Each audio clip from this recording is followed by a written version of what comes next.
Woo-wee, what's going on, YouTube? It's Donnie B all day. Listen, the last few videos, aside from this fixed blade that I'm making, have been some folders, right? And I had to get some folders done because they needed to be done in a timely manner. They had an actual date on them that needed to be done in this one today. Ooh, this is not a folder. So now that I'm done with everything I had to do, I get to the Box O scab. This is a JR knife. This is the Microtech Arbiter. And this is the largest fixed blade made by Microtech. I love the fact that they did a forward choil, and then I love the fact that they didn't do any goofy things up here, because you can't have a forward choil and then something on the spine other than a tiny little ramp like that, which doesn't matter. That just makes it so you can work the knife completely and honestly. I think they did a really nice job keeping this area clean and giving it a forward choil while still maintaining a really, really positive regular grip.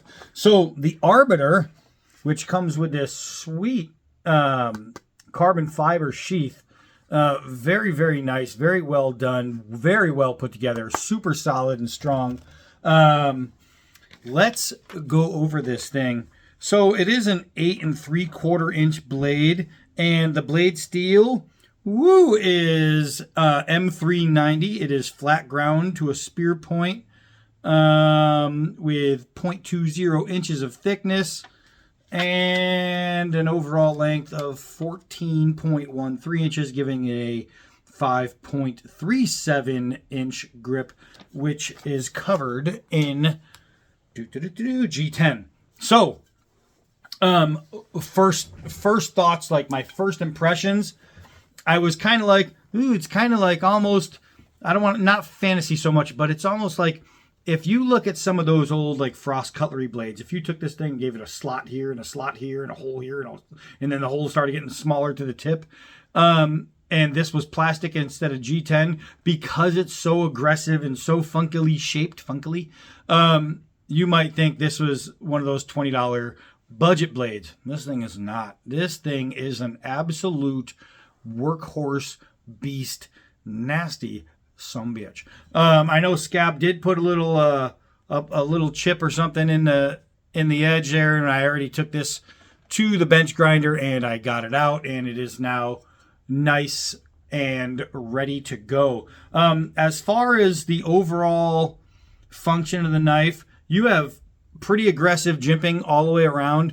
and while again this is something you might see on those fantasy daggers, the cheap ones, you find them on eBay all day long.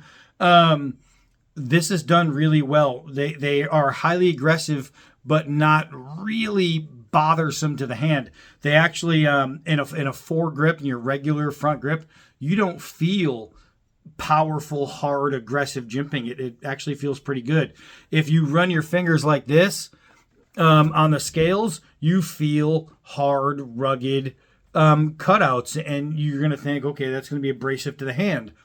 Oddly, as soon as you put it in your grip, the feeling of abrasiveness just goes away, and this thing sucks into your palm. All these little areas here eat into the meat of your hand and gives you like this really, really sweet grip. I have to say, that's pretty impressive. You have the tri-wing oversized screws here, and again, just like on the cheap knives, you'll see these big rivets going through. These are way better. These are nicer. This is well done. Even with the big strap hole in the back, and you have like this exposed hammer type end, everything about this screams this can't be Microtech, but it's Microtech. And I have to say, as far as feel, it doesn't feel like one of those $20 cheapies that are extremely way too light in the blade and they feel really weird whipping around your hand. This thing feels like a solid beast of a knife. Now, design for me, the only thing that really bugs me is the recurve here. I really wish this area came down a little bit farther and then it went up, giving it more of just a badass blade.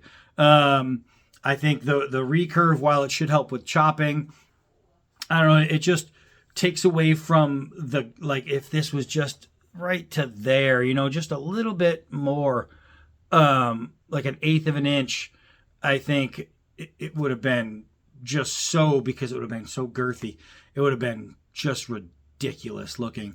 But even as is, it ain't too bad. So let's take it outside. Ooh, all right.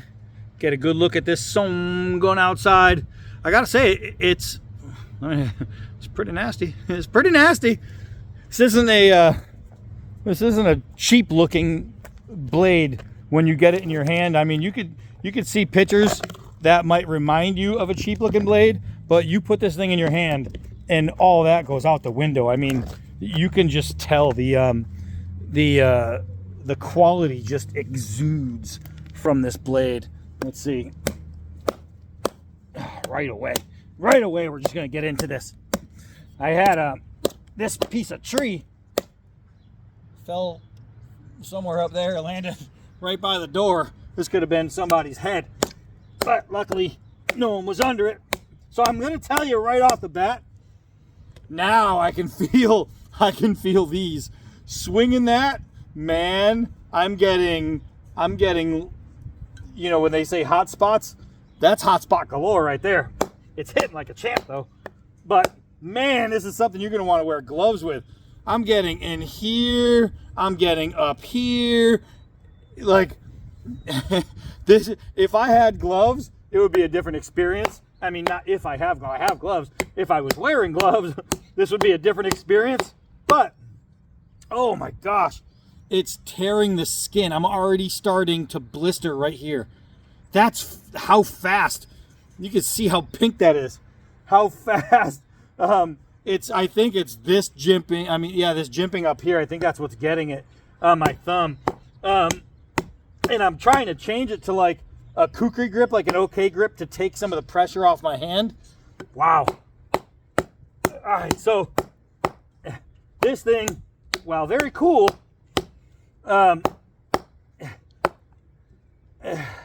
it's not a chopper. I mean, yeah, I don't even think I'm in frame. Yeah, it's chopping like a beast, but just because it can doesn't mean it should. You know what I mean? Just because you can rob a bank doesn't make it a good idea. It's a fighting knife, obviously, so that's what it's supposed to be for. This is definitely not your woodsman's knife, and how I know that is because it hurts you to use. That ground my thumb out really bad. That was like 30 seconds. My thumb is already starting to get to where it's going to blister. That's pretty bad, but it's not made for that. So you can't really hold it at fault for you using it for something it's not made to be used for. The push cut, of course, it's not the natural edge. I guarantee you it came really sharp, because when does Microtech not come sharp? But that's my edge, and it's still push cut sharp. Well, because I know what I'm doing. All right, so a little chop of the extension cord is going to be absolutely no problem with this. A stab of the tire is going to be no problem with this. A hit on the swedge is going to be no problem with this. It is a sharpened swedge, but not a sharp swedge, if that makes sense. This knife definitely has its place. It's not here. It's not in the bushcraft or survival situation type thing, unless you're talking about street survival, where it's defense. The very aggressive patterns on this, once I start using it, wow, what a difference. It does not feel good in any way. I'm talking any way, shape, or form. Like, would I recommend this to be your camp knife? No. I'm talking not even, well, maybe if you just, no. I'm telling you straight up, no. Let's see. Oh, yeah. How is that? Now, I think I'm standing too close. I'm wondering how it's not getting all the way around. It's supposed to get all the way around. I think I'm way too close. I was at 4 yards. Here we go. There we go. I just had to back up. So, standing in the right place, it will fly. It will fly. So what are you getting out of this blade? You're getting a fighting knife, straight up out of the box. Defend yourself against home invaders and ATM robbers and things like that. It's most likely not going to be your ATM robber, anti-robber knife, because most places, they don't let you carry that. Or not even most places, but many places. So this would literally be a home defense knife. Does that mean it can't do things like baton and crap like that? Well, let's find out. Let us find out. It's M390. It's gonna do it, right? I can sit here and complain that it's too aggressive to be this and do that, but the truth of the matter is, if I was hiking and this was my animal defense knife and all of a sudden a storm hit and I got stuck in the woods, could I survive in a bushcraft capacity, in a survival situation? Could I survive with this knife? Absolutely. There's no reason I wouldn't be able to survive with this knife. No reason at all. Would it benefit me if I was surviving with a pair of gloves? Yeah, but here's the deal. If I don't have a pair of gloves and I'm in a survival situation with a knife like this, what you do is you take off your shirt. If you have maybe, like, let's say you're wearing a tank top under a t-shirt, you can take that and you can rip a piece off and you simply wrap it. That's all you do. When you're talking about a survival situation and a knife that is uncomfortable for survival skill work, you just change that. If you don't want to rip your shirt, or you don't have enough shirt to use, or maybe you're cold and you don't want to sacrifice any warmth, what you do is you find the biggest leaves you can find and you use those. If you're in a time of year where the leaves are beginning to dry, try and find yourself a water source. If you have a water source, just soak the leaves. Soak the leaves, they soften up. You take the leaves, you wrap it around the grip, you go. Now all of a sudden, none of this jimping would ever hurt you. None. Now, I can talk about the knife being very uncomfortable in the hand, using it in a survival situation. Does that say, oh, he must hate this knife? You'd be wrong to think that. This knife is actually really cool. You just have to understand what it's made for, and it helps to use it what it's made for. If I came out and just had a bunch of stabbing dummies, then this review would be like, oh my god, this is the greatest knife ever, because that's what it would be. It's made for, right? To use a knife for not what it's made for and then complain about it is a dick move. So we're not going to do that. What we're going to do is we're going to say it's bad for what it's not made for, but it's great for what it is made for. And if this is a limb and not a tree limb, then you can see how very well effective that would be for taking something off at a wrist, right? Overall, do I like the knife? Yes.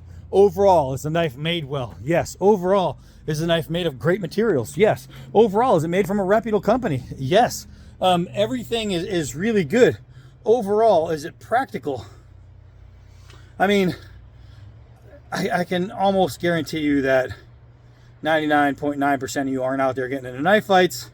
So, is it practical? No. Does that mean you shouldn't own it because practical matters? No, practical sucks.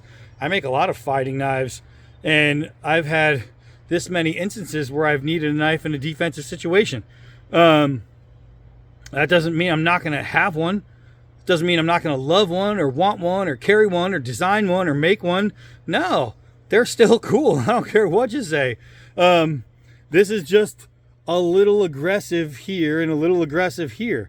Without that, we're talking about a completely different knife. If this was smooth, right, and this was just like a nice micarta or something without all these in there, then my entire vision or feel on it for being a camp knife would change. It just literally comes down to 2 points of the knife that are not good. It's all in the grip. And normally when I complain about a knife grip, it's because they're shaped wrong, they're sized wrong, it's this wrong, it's that wrong. People can't do grips for some reason. This is a great grip. It feels really good in the hand. I like it. The only problem is the aggressive patterns on it. But that's just styling. That has nothing to do with design and shape. That's just styling. So, I mean, if this were mine and I could just take some sandpaper and smooth this out. I could take it to the belt grinder and smooth that out. What would I have then? I'd have a knife I could swing without gloves and not jack my hands up. It's that simple. It really is. But this is a really cool knife. This is really, really cool. JR, thank you for allowing me to play with this. Scab, thank you for sending it. Both of you, you're welcome for fixing the edge. But yeah, this thing's a wild child. And what do we have here? It's serial number 2869. USA. It's 2 out of 2023, or it was made in 2023. I don't know, but either way, this is a numbered piece. So don't throw it into trees. My bad. Did I tell you that I cleaned it and made the edge nice? So yeah, this is a cool knife. This is a cool knife. You can hear me complain about all this no matter what, but if I had gloves on, or if I was just using it for some kind of kata thing like that, maybe I wouldn't have noticed, and it wouldn't even be part of the conversation. But because I used it for stuff, I noticed. Look at this. Look at the finish in there, that sheen. It's actually really nice. All right, so that's it for this one. This was the Microtech Arbiter. Am I right there? Yeah, Arbiter. I had to check. And it's a cool freaking knife. That's it for this one. I am Donnie B all day. Until next knife.